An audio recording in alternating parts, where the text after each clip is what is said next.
എണീറ്റോ എണീറ്റോ hello. അങ്ങനെ delivery ഒക്കെ കഴിഞ്ഞിട്ട് ഞാൻ പൂർവാധികം ശക്തിയോടുകൂടി തിരിച്ചെത്തിയിട്ടുണ്ട്. അങ്ങനെയൊന്നും പറഞ്ഞാൽ റെഡിയാവില്ല, അതിന് മാത്രം ശക്തിയൊന്നും ഇല്ലാട്ടോ. കാരണം ഇന്നലെ രാത്രി ഒരു താരി ഉറങ്ങിയിട്ടില്ല, അതിന് നല്ല ക്ഷീണമുണ്ട്. കഴിഞ്ഞ 1.5 മാസമായിട്ട് വലിയ കുഴപ്പമൊന്നും ഇല്ലാണ്ട് പോവായിരുന്നു. കാരണം ഉമ്മച്ചി ഉണ്ടായിരുന്നു. ഉമ്മച്ചി ഉള്ളതുകൊണ്ട് തന്നെ ഇവനൊന്ന് കരഞ്ഞാൽ ഉമ്മച്ചിന്ന് വിളിച്ചാൽ മതിയായിരുന്നു. അങ്ങനെ എല്ലാ കാര്യങ്ങളും വലിയ കുഴപ്പമില്ലാണ്ട് പൊയ്ക്കൊണ്ടിരുന്നു. പക്ഷെ ഉമ്മച്ചി നാട്ടിൽ പോയി 1 വീക്കായിട്ട് ഉമ്മച്ചി ഇല്ല. സോ അതിൻ്റെ കുറച്ച് കഷ്ടപ്പാടുകളും കുറച്ച് ബുദ്ധിമുട്ടുകളൊക്കെ ഉണ്ട്. എന്നാലും കുഴപ്പമൊന്നുമില്ല കേട്ടോ. അഫി എല്ലാ കാര്യങ്ങളും നോക്കുന്നുണ്ട്. അൽഹംദുലില്ലാ. അഫി രാവിലെ എണീറ്റ് കഴിഞ്ഞാൽ ഓഫീസിൽ പോകുന്നതിന് മുന്നേ എനിക്കുള്ള ഫുഡ് രാവിലത്തേക്ക് ഉച്ചക്കത്തേക്കുള്ള ഫുഡൊക്കെ ഉണ്ടാക്കി വെച്ചിട്ടാണ് പോകുന്നത് പാവം. അതുകൊണ്ട് തന്നെ എനിക്ക് വേറെ പണിയൊന്നുമില്ല. കുഞ്ഞിനെ നോക്കണം, ഇവിടെ ഇരിക്കണം, ഇത് മാത്രമാണ് പണി. പക്ഷെ അത് തന്നെ ചില സമയത്ത് എന്നെ കൊണ്ട് ഹാൻഡിൽ ചെയ്യാൻ പറ്റുന്നില്ല. എന്നാലും ഞാൻ എങ്ങനെയൊക്കെ മാനേജ് ചെയ്ത് ഇങ്ങനെ പൊയ്ക്കൊണ്ടിരിക്കുകയാണ്. അപ്പം ഞങ്ങളുടെ എണീറ്റ് അഫി രാവിലെ ഉണ്ടാക്കി വെച്ച ബ്രേക്ക്ഫാസ്റ്റ് ഒക്കെ എടുത്ത് കഴിച്ച് ഇങ്ങനെ ഇരിക്കുകയാണ്. ഇനിയിപ്പോൾ ആ ബേബി ഉറക്കാട്ടോ, അവനെ എണീപ്പിക്കണം. നല്ല ഉറക്കമാണ്, തൊട്ടിയിലാട്ടോ. ഇനി അവനെ എണീപ്പിക്കണം, കുളിപ്പിക്കണം, കുറച്ച് പണികളൊക്കെ ഉണ്ട്. എനിക്കാണെങ്കിൽ C-സെക്ഷൻ ആയതുകൊണ്ട് അതിൻ്റെ കുറച്ച് ബുദ്ധിമുട്ടുകളൊക്കെ ഉണ്ടായിരുന്നു കേട്ടോ. അതിൻ്റെ സ്റ്റിച്ചൊക്കെ ഉണങ്ങാനായിട്ട് കുറേ ടൈം എടുത്തു. ഇപ്പോഴും ഇങ്ങനെ ഹീലായി വരുന്നതേ ഉള്ളൂ. മൊത്തത്തിൽ അങ്ങോട്ട് ഓക്കെ ആയിട്ടൊന്നും ഇല്ല. ചെറുതായിട്ട് പെയിനൊക്കെ സ്റ്റില്ലുണ്ട്. എനിക്ക് സ്റ്റിച്ച് ഉണങ്ങിയതായിരുന്നു കേട്ടോ. പക്ഷെ അത് കഴിഞ്ഞ് അത് പിന്നെയും അതിൽ ഗ്യാപ്പൊക്കെ വന്നു. അങ്ങനെ കുറച്ച് സീനായിരുന്നു. പക്ഷെ ഇപ്പോൾ ഓക്കെ, കുഴപ്പമില്ല.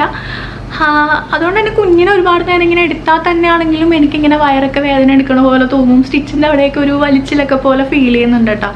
അതിൻ്റെ കുറച്ച് ബുദ്ധിമുട്ടുകളൊക്കെ ഉണ്ട്. എന്നാലും കുഴപ്പമില്ല, ഇങ്ങനെ മാനേജ് ചെയ്ത് പോകുന്നു. ഇപ്പം എന്തായാലും തൽക്കാലം ലീവാണല്ലോ. സോ ഞാൻ ഓർത്ത് ഇടയ്ക്കുമ്പോഴേക്കൊക്കെ ഇങ്ങനെ വീഡിയോസൊക്കെ എടുക്കാം എന്നൊക്കെ നല്ല ആഗ്രഹമുണ്ട് കേട്ടോ. കാരണം വേറെ പണിയൊന്നും ഇല്ല, കുഞ്ഞിനെ നോക്കി ഇരിക്കലല്ലോ. അപ്പോൾ വീഡിയോ ഒക്കെ എടുക്കാമല്ലോ എന്നൊക്കെ ഇങ്ങനെ ആഗ്രഹമുണ്ട്. പക്ഷേ എനിക്കറിയില്ല എത്രത്തോളം നടക്കും എന്നുള്ളത്. കാരണം ഇവൻ ഉറങ്ങിക്കഴിഞ്ഞാൽ ഇവിടെ പിൻ ഡ്രോപ്പ് സൈലൻസ് ആയിരിക്കും, ആരും ഇടാൻ പാടില്ല. അതാ ഇപ്പോൾ എന്തോ ഒരു ഭാഗ്യത്തിന് കുറച്ച് നേരം കിടന്ന് ഉറങ്ങുന്നതാണ്. ഇപ്പം ചെറുതായിട്ട് കൈകാലൊക്കെ അടിച്ച് തുടങ്ങിയിട്ടുണ്ട്. എൻ്റെ ഫേസൊക്കെ ആണെങ്കിലും നോക്കിയാൽ ഫുള്ള് പിമ്പിൾസ് ആട്ടോ. ഇപ്പം ഇവിടെ ഒരു പിമ്പിളുണ്ട്. ഇതൊന്നും അല്ലായിരുന്നു, നല്ലോണം ഉണ്ടായിരുന്നു കേട്ടോ. എനിക്ക് പ്രഗ്നൻ്റ് ആയപ്പോൾ തൊട്ടേ പിമ്പിൾസ് ഉണ്ടായിരുന്നു. ഡെലിവറി കഴിയുമ്പോൾ മാറായിരിക്കും എന്ന് വിചാരിച്ചപ്പോൾ കൂടി നല്ലോണം വന്നിട്ടോ. അത് ഈ നല്ല പെയിൻ എടുക്കുന്ന സ്ഥലങ്ങളില്ലേ, ചെവിയുടെ ഉള്ളിൽ, മൂക്കിൻ്റെ ഇവിടെ, താടിയുടെ ഇവിടെ, ആ എല്ലൊക്കെ ഉള്ള അങ്ങനത്തെ ഭാഗത്തൊക്കെ ആട്ടോ പിമ്പിൾസ് വരുന്നത്. നല്ല വേദനയാണ്. ഇപ്പം ഇങ്ങനെ കുറഞ്ഞ് വരുന്നുണ്ട്. ഇവാടെ സമയത്തും ഇങ്ങനെ തന്നെ ആയിരുന്നു കേട്ടോ. ഇവാടെ ടൈമിലും അത് ഇത്രയൊന്നും അല്ല, അത് ഭയങ്കര വേഴ്സായിരുന്നു. ഞാൻ തന്നെ ഡോക്ടറിനെയൊക്കെ കാണിച്ച് മരുന്നൊക്കെ കഴിച്ചിട്ടുണ്ടായിരുന്നേ. പക്ഷെ ഇത് അത്രയ്ക്ക് അങ്ങനെ ആയിട്ടില്ല, എന്നാലും ഉണ്ട്. ഞാൻ പ്രഗ്നൻ്റ് ആയപ്പോൾ ഡോക്ടറിനെ കാണിച്ചായിരുന്നു. പക്ഷെ ഡോക്ടർ ഒന്നും മരുന്നൊന്നും തരാൻ പറ്റില്ല, കാരണം കുഞ്ഞിനെ എഫക്റ്റ് ചെയ്യും എന്ന് പറഞ്ഞ്. അങ്ങനെ മരുന്നൊന്നും തന്നൊന്നുമില്ല. തൊട്ടിയിൽ കിടന്ന ആൾ ചെറുതായിട്ട് എണീറ്റൊക്കെ വരുന്നുണ്ട്. ചെറിയൊരു മയക്കത്തിലാട്ടോ. ഇന്ന് എന്താണോ കുറച്ച് നേരമായിട്ട് ഉറങ്ങുന്നുണ്ട്. ചിരിക്കുന്നുണ്ട്. ഉറക്കത്തിലാട്ടാ, ഉറക്കത്തിൽ കിടന്ന് ചിരിക്കുകയാണ്. എണീറ്റാടാ വാവേ.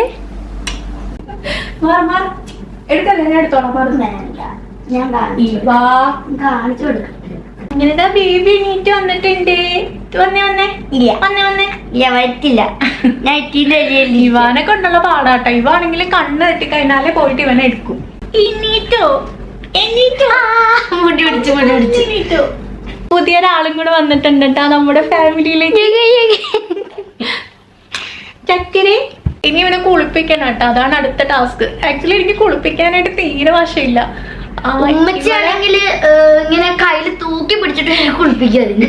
എനിക്കാണെങ്കിൽ ഞാൻ കുളിപ്പിക്കാനൊക്കെ ഉണ്ട്. പക്ഷെ എന്നാലും എനിക്ക് അത്രയ്ക്ക് അങ്ങോട്ട് ഒരു ഇത് കിട്ടണില്ല. ഒന്നാമത് എന്റെ സ്റ്റിച്ചിന്റെ അവിടെ പെയിൻ ഉണ്ട് കേട്ടോ സ്റ്റിൽ. അതുകൊണ്ട് തന്നെ എനിക്ക് ഇവനെ ഇങ്ങനെ എടുത്ത് കുളിപ്പിക്കാനൊക്കെ കുറച്ചൊരു ബുദ്ധിമുട്ടുണ്ട്. ഉമ്മച്ചാണെങ്കിൽ ഇങ്ങനെ കയ്യിൽ ഇങ്ങനെ തൂക്കി പിടിക്കും. ഉമ്മച്ചി ഭയങ്കര എക്സ്പേർട്ട് ആട്ടാ. അതുകൊണ്ട് തന്നെ ഇവാനെ ഒരു 3 മാസം തൊട്ട് ഞാൻ തന്നെ കുളിപ്പിച്ചിട്ടുണ്ടായേ. പക്ഷെ ഇവന് 3 മാസം ആയിട്ടില്ലല്ലേ. തലയൊന്നും ഉറക്കാത്തോണ്ട് തന്നെ എനിക്ക് പേടിയാട്ടാ കുളിപ്പിക്കാനായിട്ട്. ഇല്ലടാ ശരിക്കും പറഞ്ഞാൽ ഇവൻ വന്നേ പിന്നെ എനിക്ക് ഇവയുടെ കാര്യങ്ങളൊന്നും തന്നെ ശ്രദ്ധിക്കാൻ പറ്റാറില്ല കേട്ടോ. അവളുടെ പഠിത്ത കാര്യങ്ങളൊക്കെ ഞാൻ നോക്കിയിട്ട് കുറേ കാലമായി. ഈ ലാസ്റ്റ് പീരിയോഡിക് ടെസ്റ്റിനൊക്കെ മാർക്ക് ഭയങ്കര കുറവായിരുന്നു. ഒരാൾ കൂടെ ഇരുന്നില്ലെങ്കിൽ ഇവൾ പഠിക്കുകയൊന്നും ഇല്ല കേട്ടോ. പക്ഷെ അങ്ങനെ കൂടെ ഇരിക്കാനുള്ള ഒരു സമയം എനിക്ക് കിട്ടുന്നുണ്ടായില്ല. അങ്ങനെ ഇരുന്നപ്പോഴാണ് ഇവൾ ഇൻ്റർവെല്ലിൽ ജോയിൻ ചെയ്യിച്ചാലോ എന്ന് ഇങ്ങനെ വിചാരിച്ചത്. പക്ഷെ അതൊരു ബെസ്റ്റ് ഡിസിഷൻ ആയിരുന്നു കേട്ടോ. നമുക്ക് കൺവീനിയൻ്റ് ആയിട്ടുള്ള ടൈമിംഗ് സെലക്ട് ചെയ്യാൻ പറ്റുന്നതുകൊണ്ട് തന്നെ ഭയങ്കര ഹെൽപ്ഫുൾ ആയിരുന്നേ. പിന്നെ ടീച്ചേഴ്സൊക്കെ തന്നെ വെൽ എക്സ്പീരിയൻസ്ഡ് ആണ്. ഇവ ഇപ്പോൾ അറ്റൻഡ് ചെയ്തുകൊണ്ടിരിക്കുന്നത് ഇൻ്റർവെല്ലിൻ്റെ സിലബസ് ഓറിയൻറ്റഡ് ആയിട്ടുള്ള ക്ലാസ് റൂം എന്നുള്ള കോഴ്സാണ്. 1ാം ക്ലാസ് മുതൽ +2 വരെയുള്ള കുട്ടികൾക്കായിട്ട് ഈ ഒരു ക്ലാസ് അവർ പ്രൊവൈഡ് ചെയ്യുന്നത്. ആദ്യം തന്നെ ഒരു അസസ്മെൻറ്റ് ടെസ്റ്റ് ഒക്കെ നടത്തിയിട്ട് നമ്മുടെ കുട്ടികൾ ഏത് സബ്ജക്റ്റിലാണോ വീക്ക് എന്ന് നോക്കിയിട്ട് അതനുസരിച്ചായിട്ട് ഇവർ ക്ലാസ്സസ് ഒക്കെ പ്രൊവൈഡ് ചെയ്യുന്നത്. ഇൻ കേസ് കുട്ടികളുടെ ബേസ് സ്ട്രോങ് അല്ലാന്നുണ്ടെങ്കിൽ ഇവർ ആദ്യം തന്നെ ഒരു ഫൗണ്ടേഷൻ കോഴ്സ് ആയിരിക്കും കേട്ടോ കൊടുക്കുന്നത്. ആ ഒരു കോഴ്സിൽ ഇവരുടെ ബേസിക് ഇഷ്യൂസ് ഒക്കെ സോൾവ് ചെയ്തതിന് ശേഷം മാത്രമാണ് ഈ ഒരു ക്ലാസ് റൂം കോഴ്സ് അറ്റൻഡ് ചെയ്യുന്നത്. ഇൻഡിവിജ്വൽ ക്ലാസ്സസ് ആയതുകൊണ്ട് തന്നെ പേഴ്സണലൈസ്ഡ് അറ്റൻഷൻ കിട്ടുന്നുണ്ട്. പിന്നെ കസ്റ്റമൈസ്ഡ് ആയിട്ടുള്ള പാറ്റേൺസിലാട്ടോ ക്ലാസ്സസ് ഒക്കെ എടുക്കുന്നത്. പിന്നെ ഡൗട്ട് ക്ലിയറിംഗ് സെഷൻസും മെന്റർ സപ്പോർട്ടൊക്കെ അവൈലബിൾ ആണ് കേട്ടോ. പിന്നെ ഇവർക്കൊരു അക്കാഡമിക് കാലണ്ടർ ഉണ്ട്. അതനുസരിച്ചാണ് ക്ലാസ്സസ് ഒക്കെ മുന്നോട്ട് പോകുന്നത്. ഓരോ ചാപ്റ്റർ വൈസ് എക്സാംസും അതുപോലെ തന്നെ ടേം എക്സാംസ് ഒക്കെ ഉണ്ട് കേട്ടോ. പിന്നെ പ്രോഗ്രസ് റിപ്പോർട്ട് ഉണ്ട്, പാരൻസ് മീറ്റിംഗ് ഉണ്ട്. ചുരുക്കി പറഞ്ഞാൽ ഇൻ്റർവെല്ലിൽ കുട്ടികളാക്കിയിട്ടുണ്ടെങ്കിൽ നമ്മുടെ ജോലി പകുതിയല്ല 3/4 ഭാഗം കുറയും കേട്ടോ. നിങ്ങൾക്ക് ആർക്കെങ്കിലും മക്കളെ ഇൻ്റർവെല്ലിൽ ജോയിൻ ചെയ്യിക്കാനായിട്ട് ഇൻട്രസ്റ്റ് ഉണ്ടെന്നുണ്ടെങ്കിൽ ഞാൻ താഴെ ഡിസ്ക്രിപ്ഷനിൽ അവരുടെ ഡീറ്റെയിൽസ് ഒക്കെ കൊടുത്തേക്കാം. അവരൊന്ന് കോൺടാക്ട് ചെയ്ത് നോക്കിയാൽ മതി. കുളിച്ചാ നമുക്ക് ഇന്നലെ ഉണ്ടല്ലോ നമ്മളൊന്ന് ബെഡ്ഷീറ്റ് മാറിയതേ ഉള്ളൂ. ഇന്നലെ അപ്പം മാറ്റിയിട്ട് ഒന്ന് കിടത്തിയതേ ഉള്ളൂ. അതുകൊണ്ട് പാമ്പത്ത് കുട്ടി ഒന്ന് കിടത്തി. അപ്പം ഉണ്ടല്ലേ അങ്ങനെയൊക്കെ ചെയ്യും. മൂത്തൊക്കെ പോയ അങ്ങോട്ട് ഞാൻ എണ്ണ തേപ്പിച്ചിട്ട് ഇപ്പൊ 3 ദിവസമായി. ഇങ്ങനെ വെറുതെ കൊണ്ടുപോയിട്ട് കുളിപ്പിക്കുന്നല്ലാണ്ട് ഇവന് കുളിക്കാൻ ഭയങ്കര ഇഷ്ടമാണ്. കുളിക്കാനൊക്കെ ഇഷ്ടമാണ്. പക്ഷെ ഉമ്മച്ചി കാണുമ്പോ എന്നും കുളിപ്പിക്കായിരുന്നു. ഞാനിപ്പോ ഇങ്ങനെ തണുത്ത വെള്ളം പറ്റത്തില്ല, ചൂട് വെള്ളം ഇവൻ ഭയങ്കര ഇഷ്ടമായിട്ടിരിക്കും. ഞാൻ എണ്ണയൊക്കെ തേപ്പിക്കണ തന്നെ ഇങ്ങനെ 2 ദിവസമൊക്കെ കൂടുമ്പോ മൂടൊക്കെ അനുസരിച്ചാണ്. പാല് കുടിക്കാത്തോണ്ട് ചിലപ്പോ കരയാനുള്ള ചാൻസ് ഉണ്ട് കേട്ടോ. അതായത് എണീറ്റിട്ട് സാധാരണ പാല് കുടിക്കാറുണ്ട്. ഇനിയിപ്പോൾ കുറേ നേരം ആയതുകൊണ്ട് ഞാൻ വേഗം എണീപ്പിച്ച് കുളിപ്പിച്ചിട്ട് കൊണ്ടുവരാമെന്ന് ഓർത്തു. പക്ഷേ മിക്കവാറും ഇപ്പം കരയും.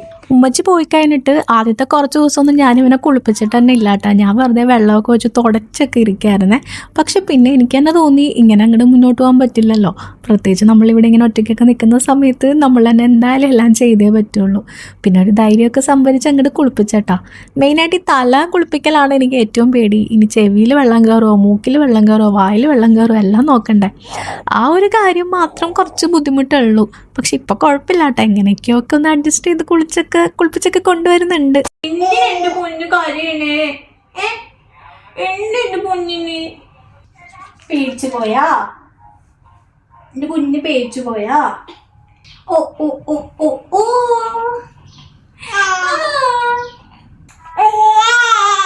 ആ പോട്ടെ പോട്ടെ. പൊന്നി എന്തിനു കരയണേ, എന്തിനു കരയണേ? ഓ പോട്ടെ പോട്ടെ പോട്ടെ പോട്ടെ പോട്ടെട്ടാ, പോട്ടെട്ടാ, കരയണ്ടാ. കണ്ണു പിടിച്ചെന്റെ പൊന്നിനെ. ഇന്ന പോട്ടെ പോട്ടെ പോട്ടെ. എനിക്ക് അടുത്ത ഏറ്റവും ടെൻഷനുള്ള ഒരു കാര്യമാട്ടോ ഞാനിപ്പോൾ ചെയ്തുകൊണ്ടിരിക്കുന്നത്. ഈ ഒരു വൈറ്റമിൻ ഡി ഡ്രോപ്സ് കൊടുക്കുന്നത്. സത്യം പറഞ്ഞാൽ എൻ്റെ കൈയും കാലൊക്കെ വിറയ്ക്കും കേട്ടോ. കാരണം ഇവൻ ഈ മരുന്ന് കുടിച്ച് കഴിയുമ്പോൾ ജസ്റ്റ് നമ്മളൊരു ഡ്രോപ്പ് വായിലിട്ടിച്ചാൽ തന്നെ അവനത് വലിച്ചിങ്ങനെ തെരുപ്പിൽ കയറ്റണ പോലെ ചുമക്കുകയൊക്കെ ചെയ്യേ. എനിക്കത് ഭയങ്കര പേടിയാണ്. ഞാൻ ഇങ്ങനെ പഠിച്ചവനെ വിളിച്ച് അത്രയും സൂക്ഷിച്ചാട്ടോ ഈ മരുന്ന് കൊടുക്കുന്നത്. ആദ്യം 2-3 ദിവസം ഞാൻ ബ്രസ്റ്റ് മിൽക്കിലൊക്കെ മിക്സ് ചെയ്ത് അങ്ങനെയൊക്കെ കൊടുത്തൊക്കെ നോക്കി. പക്ഷേ അതും വലിയ കാര്യമായിട്ട് നടക്കണില്ല. പിന്നെ അതാ ഇങ്ങനെ തന്നെ കൊടുക്കുക കേട്ടോ. കുറച്ചധികം നേരം എടുത്തിട്ട് ഒരു അരമണിക്കൂറൊക്കെ ചിലപ്പോൾ ഇരിക്കും കേട്ടോ ഞാൻ ഈ ഒരു മരുന്ന് കുടിപ്പിക്കാനായിട്ട്. ഇവനപ്പോൾ ഉറക്കിയിട്ട് ഞാൻ ഇവിടെ കൂടെ തന്നെ ഇരിക്കായിരുന്നു കേട്ടോ. കാരണം എണീറ്റ് കഴിഞ്ഞാൽ അവനും എണീക്കും. ഞാൻ കയ്യിൽ വെച്ചുകൊണ്ട് കുറേ നേരം ഇവിടെ സോഫയിൽ ഇരുന്നു. അതിന് തൊട്ടിയിൽ കിടത്തിയ പാടെ ചെക്കൻ എണീറ്റ്. പിന്നെ ഞാൻ അവിടെ കട്ടിലേക്ക് കിടത്തിയിട്ട് കൂടെ കിടക്കായിരുന്നേ. അങ്ങനെ ഇപ്പം വൈകുന്നേരം ആയിട്ടുണ്ട്. ഞാനും ഇവൻ ചോറൊന്നും കഴിച്ചിട്ടില്ല. ഇപ്പം അവൻ എണീറ്റിട്ട് കുറച്ച് നേരം ഇനി ഇങ്ങനെ കിടക്കും, ഒരു 10 മിനിറ്റ് കിടക്കും. അപ്പോൾ ആ നേരത്തെ ഞങ്ങൾ വേഗം പോയിട്ട് ചോറ് കഴിക്കട്ടെ. ഇവിടെ ഒരാളത് എണീറ്റ് കിടപ്പുണ്ടേ. എന്തെടുക്കാ അച്ചോ അച്ചോ അയ്യോ എന്ത് പറ്റിയേ?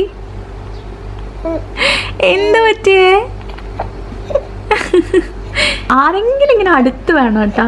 ഇല്ലാന്നുണ്ടെങ്കിൽ ആകെ കരഞ്ഞ് ബഹളാക്കും.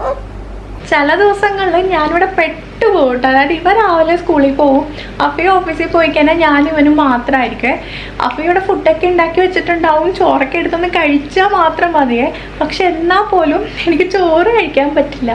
ആ ഒരവസ്ഥയാണ്. ചോറ് എന്തിനു ഒന്ന് വാഷ്റൂമിൽ പോകാൻ തോന്നിയാൽ അതുപോലും പറ്റില്ല കേട്ടോ. കാരണം ഇവനിങ്ങനെ കയ്യിലിരിക്കണം, അല്ലെങ്കിൽ കൂടെ ആളുണ്ടാവണം. ഞാനൊന്ന് എണീറ്റ് പമ്മി ഒന്ന് അങ്ങോട്ട് ചെന്ന് കഴിഞ്ഞാൽ അപ്പം കരച്ചിൽ കേൾക്കാം. അതിങ്ങനെ ഞാൻ ഒരു ദിവസം ഇവനുള്ള സമയത്ത് ഞാൻ രാവിലെ ഇവനെ കുളിപ്പിച്ച് ഉറക്കി കിടത്തിയിട്ട് ഒന്ന് കുളിക്കാൻ പോയി. ഞാൻ കുളിക്കാൻ കയറിയതേ ഓർമ്മയുള്ളൂ. ഇവിടെ ഭയങ്കര കരച്ചിലട്ടാ.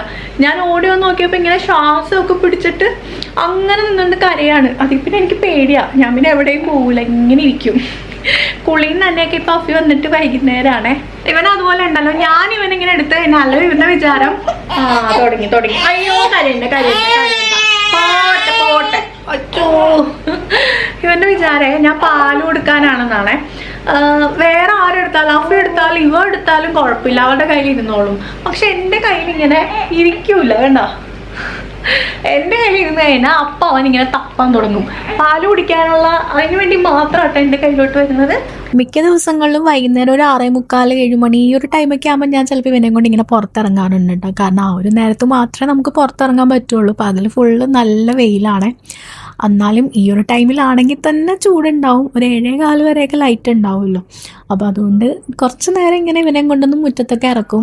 ശരിക്കും ഇവന് ഭയങ്കര ഇഷ്ടമാട്ടോ ഇങ്ങനെ പുറത്തിറങ്ങിക്കഴിഞ്ഞാൽ ആകാശത്തോട്ടൊക്കെ നോക്കി ചെടികൾ അനങ്ങുന്നതൊക്കെ കണ്ട് ഇങ്ങനെ ഇരിക്കും കേട്ടോ. അകത്ത് എപ്പോഴും ഇങ്ങനെ റൂമിൻ്റെ ഉള്ളിൽ തന്നെ അല്ല ഇരിക്കണേ. ഇപ്പം നമ്മുടെ ക്ലൈമറ്റ് വളരെ മോശമായതുകൊണ്ട് തീരെ പുറത്തിറങ്ങാനും അങ്ങനെ എവിടെ കൊണ്ടുപോകാനൊന്നും പറ്റുന്നില്ല. രാത്രിയൊക്കെ വല്ലപ്പോഴും ഇറങ്ങിയെന്നേ ഉള്ളൂ. എന്നാൽ അങ്ങനെ ഔട്ടിംഗ് ആയിട്ടൊന്നും ഞങ്ങൾ എവിടെയും പോകാറൊന്നും ഇല്ല കേട്ടോ. ആകെ കൂട്ടിയുള്ള നമ്മുടെ വിസിറ്റ് എന്ന് പറയുന്നത് ഹോസ്പിറ്റൽ വിസിറ്റാണ്. ശരിക്കും പറഞ്ഞാൽ പ്രഗ്നൻസി തൊട്ട് തന്നെ ഹോസ്പിറ്റലിലാണ് നമ്മളിങ്ങനെ ഏറ്റവും കൂടുതൽ വിസിറ്റ് ചെയ്യുന്നുള്ളത്. ഇപ്പോൾ കുഞ്ഞുണ്ടായിക്കഴിഞ്ഞാണെങ്കിൽ എൻ്റെ സ്റ്റിച്ചിൻ്റെ കാര്യം അത്ര തീരുമാനമാവാത്തതുകൊണ്ട് തന്നെ ഇടയ്ക്കും മറിക്കും സ്റ്റിച്ചിൻ്റെ കാണിക്കാൻ വേണ്ടിയിട്ടൊക്കെ ഹോസ്പിറ്റലിൽ പോകുന്നുണ്ട്. കൂടിപ്പോയ ഒരു 10 മിനിറ്റൊക്കെ ഇവിടെ ഇങ്ങനെ നിൽക്കാൻ പറ്റുള്ളൂ കേട്ടോ. അപ്പോൾ തന്നെ അവൻ്റെ തലയൊക്കെ വിയർത്ത് ഒലിച്ചിട്ടുണ്ടാവും. ഇനിയിപ്പോൾ വിൻ്റർ സീസണൊക്കെ ആയിക്കഴിഞ്ഞാൽ നല്ല രസമായിരിക്കും കേട്ടോ. പക്ഷെ അതിന് ഇനിയും കുറേ മാസങ്ങൾ കഴിയണം. സത്യം പറഞ്ഞാൽ ഞാൻ ഇപ്പോഴാട്ടോ ചോറ് കഴിക്കുന്നത്. നേരത്തെ കഴിക്കാൻ എടുത്തിട്ടുണ്ടായിരുന്നെങ്കിലും ഇവൻ കരഞ്ഞ് കൊളാക്കിയിട്ട് പിന്നെ കഴിക്കാൻ പറ്റിയിട്ടുണ്ടായില്ല.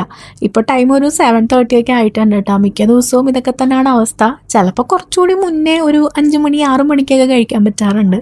അത് കഴിക്കാനാണെങ്കിൽ തന്നെ ഒരു സമാധാനം ഉണ്ടാവില്ല കേട്ടോ. വാരി തിന്നലാണ്. കാരണം കഴിച്ചുകൊണ്ടിരിക്കുമ്പോൾ തന്നെ ഇവൻ എന്തായാലും കരയും, അത് ഉറപ്പാണ്. ഇന്ന് അഫി കുറച്ച് നേരത്തെ വന്നിട്ടുണ്ടായിരുന്നു കേട്ടോ. അപ്പോൾ അഫി വന്ന പാടാൻ ഇവൻ എണീറ്റിട്ടുണ്ട്. ഉറക്കമൊക്കെ ഇത്രയേ ഉള്ളൂ കേട്ടോ. മാക്സിമം ഒരു 1/2 മണിക്കൂർ 3/4 മണിക്കൂറൊക്കെ ഉറങ്ങി. അതിലും കുറവാണ് മിക്കപ്പോഴും ഉറങ്ങാറുള്ളത്. വല്ലപ്പോഴും അപൂർവമായിട്ട് മാത്രമാണ് കേട്ടോ ഒരു 2 മണിക്കൂറൊക്കെ കണ്ടിന്യൂസ് ഉറങ്ങുന്നത്. ഇനിയിപ്പോൾ അത് ഇവൻ അഫിയുടെയിൽ കൊടുത്തിട്ട് വേണം എനിക്കൊന്ന് കുളിക്കാനായിട്ട്. ഉമ്മച്ചി ഉണ്ടായിരുന്ന സമയത്ത് കുളിയും ഫുഡ് കഴിക്കലൊക്കെ കറക്റ്റ് സമയത്ത് നടക്കായിരുന്നു കേട്ടോ. പക്ഷെ ഉമ്മച്ചി പോയി കഴിഞ്ഞാൽ പിന്നെ എൻ്റെ കുളിയൊക്കെ പാതിരൊക്കെ ആയിട്ടുണ്ട്. ഇനിയിപ്പോൾ കഥ പറഞ്ഞ് നിൽക്കാനുള്ള സമയമൊന്നുമില്ല. ഞാൻ വേഗം പോയി കുളിക്കട്ടെ. കുളിച്ച് കഴിഞ്ഞ് വന്നിട്ട് ഇവൻ എടുത്തിട്ട് വേണം അഫിക്ക് കിച്ചണിൽ കയറാനായിട്ട്. സോ ഇങ്ങനെയൊക്കെയാണ് നമ്മുടെ ലൈഫ് ഇപ്പോൾ മുന്നോട്ട് പോകുന്നത്. ഇനി കൂടുതൽ വിശേഷങ്ങളൊക്കെ ആയിട്ട് അടുത്തൊരു വീഡിയോയിൽ കാണാം.